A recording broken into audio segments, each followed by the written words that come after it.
اب آ کے یہ NRO 2 انہوں نے اپنے آپ کو دیا ہے.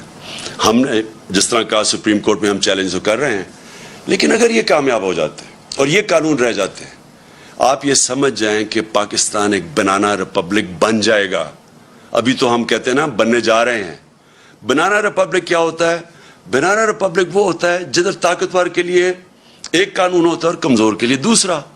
بنانا ریپبلک وہ ہوتا ہے جدھر رول آف لا نہیں ہوتا, یعنی قانون کی حکمرانی نہیں ہوتی, مائٹ از رائٹ ہوتی ہے, جس کی طاقت وہ جو مرضی کر لے. ادھر جا رہا ہے پاکستان. ایک طرف ہم نے ٹیکس لگا دیے لوگوں کے اوپر, تنخواہ دار لوگوں کے اوپر, اپنی کارپوریٹ کے اوپر ٹیکس لگا دیے, کسانوں کے اور عام آدمی کے لیے ڈیزل, پٹرول, بجلی وہاں تک پہنچا دیا ہے کہ ان کے لیے اب مشکل ہوگا گزارا کرنا. دوسری طرف جو سب سے بڑے طاقتور ڈاکو ہیں اس ملک میں, جنہوں نے 30 سال سے لوٹ رہے ہیں ملک کو, جن کے پاس اربوں روپے کی پراپرٹیز باہر ہیں, ان لوگوں کو 1100 ارب روپیہ معاف کر دیا ہے. ٹیکس لگا رہے ہیں یہ ہم نے کتنے ٹیکس, انہوں نے ایکسٹرا IMF کے کہنے پہ ٹیکس لگائے ہیں. تو وہ جو لوگ لوٹ رہے تھے ملک کو, 1100 ارب روپیہ ان کا معاف کر دیا ہے اس نیب امینڈمنٹ نے. 1100 ارب روپیہ. ذرا ذہن میں ڈال لیں کہ یہ پیسہ پاکستان کا پیسہ تھا جو چوری ہوا ہے. یہ کبھی ان کو اجازت ہی نہیں ہونی چاہیے پیسہ معاف کرنے کے لیے. یہ قوم کا پیسہ تھا, اپنے آپ کو چھوٹ دے دی ہے. اپنے آپ کو بچانے کے لیے یہ نے ملک کو کدھر تک پہنچایا, انہوں نے کتنا نقصان کیا ہے. تو اس لیے ساری قوم کو, میں آج ساری قوم سے اپیل کر رہا ہوں. میں اپنے لیے نہیں کر رہا, میں آپ کے اور آپ کے مستقبل, آپ کے بچوں کی, آنے والی نسلوں کے مستقبل کے لیے کہہ رہا ہوں کہ یہ ہے ٹائم ہم سارے پرامن احتجاج کریں اس کے خلاف. یہ ہمارا جمہوری حق ہے. ہمیں انہوں نے جب 25 مئی کو جب ہم نے پرامن احتجاج کیا, تو جس قسم کے انہوں نے ہمارے اوپر تشدد کیا, یہ میں آپ کو یقین دلاتا ہوں کہ کسی جمہوری گورنمنٹ میں پاکستان کی تاریخ میں ایسے نہیں ہوا. اور میں آپ کو جنرل مشرف کے مارشل لاء کو کہتا ہوں, میں نے 8 دن جیل میں گزارے تھے. میں نے اس دور میں اس طرح کا ظلم نہیں دیکھا جو انہوں نے اب کیا. اور ایسے انہوں نے ظلم کیا صرف ایک وجہ سے, کیونکہ یہ ان کو پتہ ہے یہ سارا ایک سازش کے ذریعے آئے ہیں, ناجائز ہیں, انہوں نے چوری چھپانے آنا تھا. ان کا صرف ایک اب حربہ رہ گیا کہ لوگوں کو خوف پھیلائیں, ڈنڈے کے زور سے لوگوں کو دبائیں تاکہ لوگ چپ کر کے بیٹھ جائیں, کہ خوف زدہ ہو جائیں لوگ کہ جی ہر جگہ. اور لوگوں کو ٹیلی فون آتے ہیں, کبھی صحافیوں کو ٹیلی فون آ جاتا ہے ان نون نمبر سے, کبھی سوشل میڈیا کے لوگوں کو اٹھا کے 2 دن جیل میں ڈال دیتے ہیں خوف پھیلانے کے لیے. میرے اوپر کوئی 9 پتہ نہیں کتنی FIRs ہیں, صرف کہ کسی طرح ہم ڈر کے چپ کر کے بیٹھ جائیں. میں آج ساری قوم کو کہتا ہوں کہ آپ نے یہ خوف کا بت توڑنا ہے. یہ بہت بڑا بت ہے. یہ بت آپ کو غلام بنا دے گا. یہ بت, اگر آپ اس خوف کے بت سے کی پوجا کرنا شروع کر دیا آپ نے, تو یہ یاد رکھیں کہ آپ اپنے اوپر ظلم بڑھا دیں گے. یہ ظلم بڑھتے جائیں گے آپ کے اوپر, مہنگائی بڑھتی جائے گی, چوری بڑھتی جائے گی. ساری چوری کی قیمت آپ ادا کرتے ہیں. جتنا یہ اوپر بڑے بڑے ڈاکو چوری کرتے ہیں, آپ اس کی قیمت ادا کرتے ہیں. انہوں نے 3.5 سال کیمپین چلائی, اور مجھے پتا ہے کدھر سے پیسے میڈیا کے اوپر چلا, مجھے پتا ہے باہر سے فنڈنگ کدھر سے ہوئی ہمارے اگینسٹ یہ جو پوری سازش تھی. آپ یہ دیکھیں کہ آخری 2 سال میں, 17 سال میں جو سب سے زیادہ پاکستان کی 17 سال کے بعد, اس کے باوجود کہ بینکرپٹ ملا تھا, دیوالیہ نکلا ہوا تھا, اس کے باوجود کرونا ہوا تھا, اس کے باوجود آخری 2 سال میں 17 سال کے بعد سب سے زیادہ گروتھ ریٹ تھی ہماری, یعنی ڈیولپمنٹ تھی. کرونا کے باوجود, IMF کے پروگرام کے باوجود, آج دنیا اکنالج کرتی ہے جو ہمارا احساس کا پروگرام تھا. اسٹینفورڈ یونیورسٹی کی ریسرچ دیکھ لیں, انہوں نے اکنالج کیا کہ پاکستان ایک فلائی ریاست بننے کی طرف جا رہی تھی. یہ ہم نہیں کہہ رہے تھے, یہ باہر کی دنیا اکنالج کر رہی ہے. ہمارا جو کلائمیٹ چینج کا پروگرام تھا, دنیا اکنالج کر رہی تھی. 10 ڈیمز ہم نے پہلی دفعہ شروع کیا کہ پاکستان کے آگے مستقبل کا سوچا جائے. اس دور کے اندر, مشکل دور میں, آج آپ دیکھ لیں کہ ہمارا معاوضہ کریں جو انہوں نے کیا کہ صرف 2 مہینے کے اندر میں اپنی ساری قوم کو آج کہتا ہوں کہ یہ آپ کے اوپر خوف بھی پھیلائیں گے میڈیا کے. میں تو آج سلام کرتا ہوں ان صحافیوں کو, میڈیا اینکرز کو, جن کے اوپر ایف آئی آرز کاٹی ہوئی ہیں, جن کو ٹیلی فون کر کر کے دھمکیاں دی جا رہی ہیں. میڈیا آنرز کو میں ان کو سلام کرتا ہوں, جو 2-3-4 میڈیا آنرز جو آج کھڑے ہوئے ہیں, اس کے باوجود کہ دھمکیاں ملتی ہیں, اس کے باوجود آج کھڑے ہیں اور حق اور سچ پہ کھڑے ہیں. میں آج اپنی ساری قوم کو کہنا چاہتا ہوں, آپ نے اس طرح کے لوگوں کے جتنے یہ آپ کو ڈرانے کی کوشش اور ظلم کرنے کی کوشش, اس سے نہ گھبرائیں. وقت آ گیا سٹینڈ لینے کا. میں آپ سب کو دعوت دیتا ہوں کہ اگلے ہفتے کی شام کو میں ایک بڑا پروٹیسٹ جلسہ کر رہا ہوں پریڈ گراؤنڈ میں, اور یہ ہوگا صرف پنڈی اور اسلام آباد سے میں لوگوں کو یہاں اکٹھا کر رہا ہوں. باقی پشاور میں اور پنڈی, لاہور میں, کراچی میں, ملتان میں, ہمارے جو بڑے بڑے شہر ہیں, ان سارے شہروں کے اندر, فیصل آباد میں خاص طور پہ, آج فیصل آباد میں جدھر مشکلوں کا سامنا کرنا پڑا ہے, میں ساروں کو کہہ رہا ہوں کہ آپ نے وہاں جلسے کرنے ہیں ہفتے کی رات کو, اور میں انشاءاللہ کروں گا پریڈ گراؤنڈ میں جلسہ.